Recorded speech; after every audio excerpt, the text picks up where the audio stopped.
श्री गोपाळ कृष्ण भगवान की जय।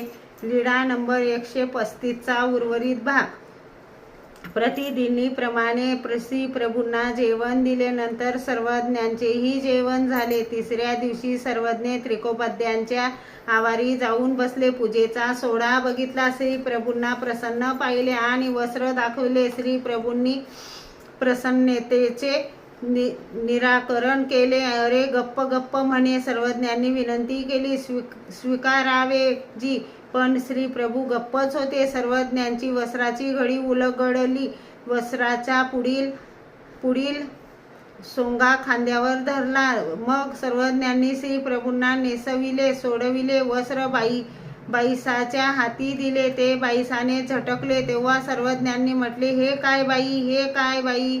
बाईसाने सांगितले, मी कपड्याची धूळ झटकत आहे। तेव्हा सर्वज्ञांनी म्हटले, हे धुळीचे का? श्री प्रभूचे की? ही धूळ कशी? ही धूळ ब्रह्मदिकाला दुर्लभ आहे। एकाच्या मताने येतीचा परिणाम होतो, बहद्रिकासी दुर्लभू की? सर्वज्ञांनी म्हटले, बाई श्री प्रभूची गोड आंबिलाची प्रवृत्ती, तरी आंबील वडे करा। बाईसाने उपार तयार केला। श्री प्रभूंना जेवण दिले। एका वाटीत तूप, एका वाटीत भाजी असे श्री प्रभूंनी ताटात जेवण केले।